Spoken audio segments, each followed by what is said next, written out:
a lot of MCQs. So now first we'll start with our MCQs with M2 category, that is M2 means AML with maturation. The very important, the very common MCQ repeatedly asked that which is the most common type of AML. So the most common type of AML is M2 AML. Okay, so now another important MCQ that M2 AML is associated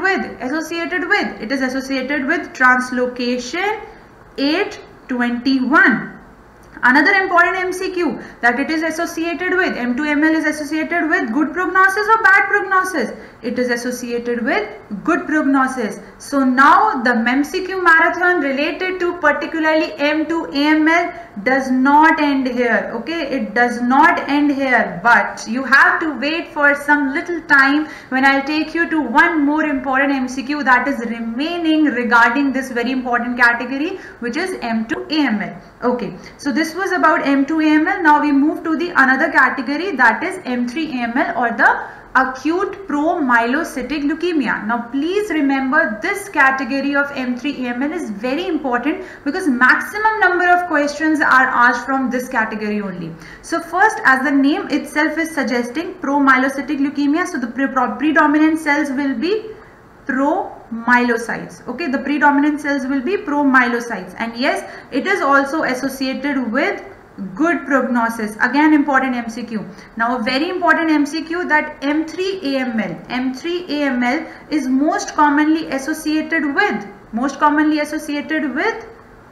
over rods. They are most commonly associated with over rods. And yes, in my previous session I told you two very important questions, two very important MCQs regarding over rods. But what were those MCQs? That over rods is the most definitive marker of myeloid differentiation. Second important MCQ, that over rods are normal or abnormal? They are abnormal eosinophilic granules. Okay.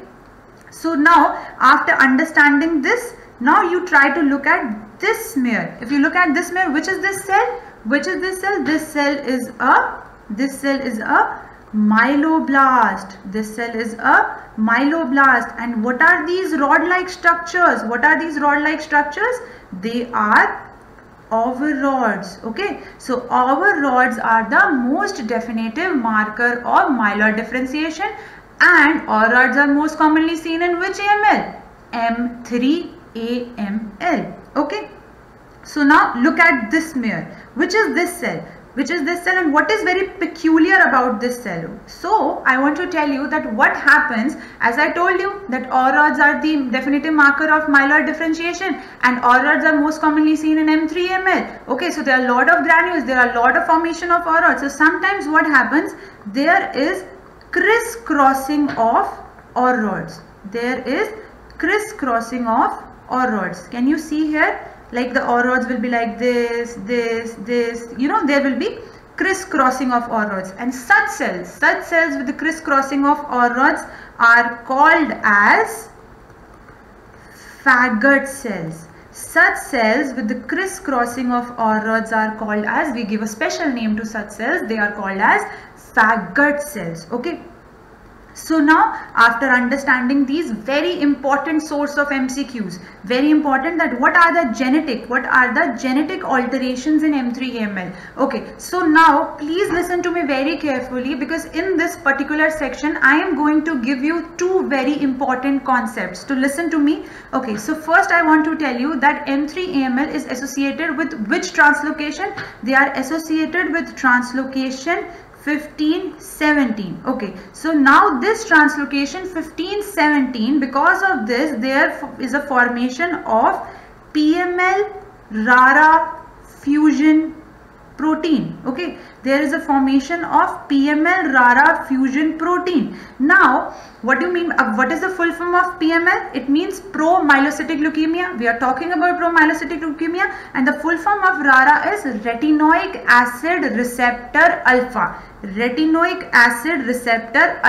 Okay, so now because of the translocation 1517, there is a formation of PML-RARA fusion protein, and because of this formation there is a decrease in vitamin A activity. Okay, So now hold on there. I said there is decrease in vitamin A activity. So now this decrease in vitamin A activity how it will affect?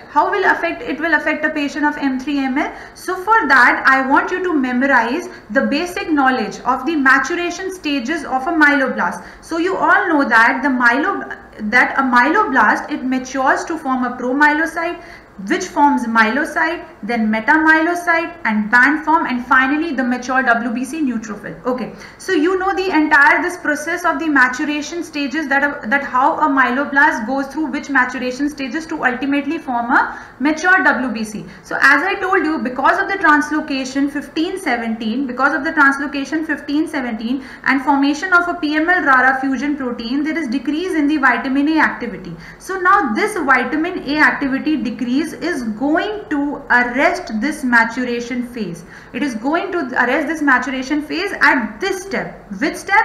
Where promyelocytes are not able to get mature into myelocytes. Okay, so now because of this, when promyelocytes is not getting mature to form myelocytes, so can I say that there will be increase in the promyelocytes number? Obviously I can say that, and that is why the name itself is, what is the name of M3ML? Acute promyelocytic leukemia, because there are increase in the number of promyelocytes.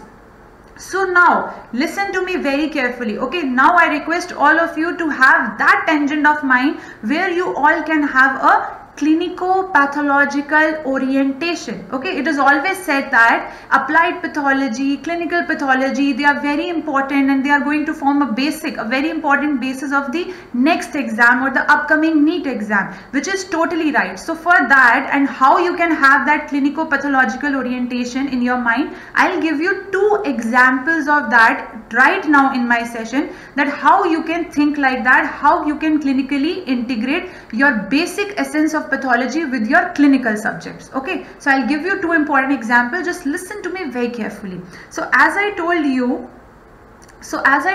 that the basic pathogenesis is because of this translocation 1517, PML-RARA fusion protein is getting formed, and because of that there is decrease in the vitamin A activity, which is arresting this maturation cycle at the step where promyelocyte is not getting mature to myelocyte. So now if I want to treat this patient, of M3ML, if I want to help this patient, how can I treat it? Can I go back and change the genetic alteration? No, I cannot do that, obviously. But did you all notice that there was a point in the pathogenesis that there is decrease in vitamin A activity? So I can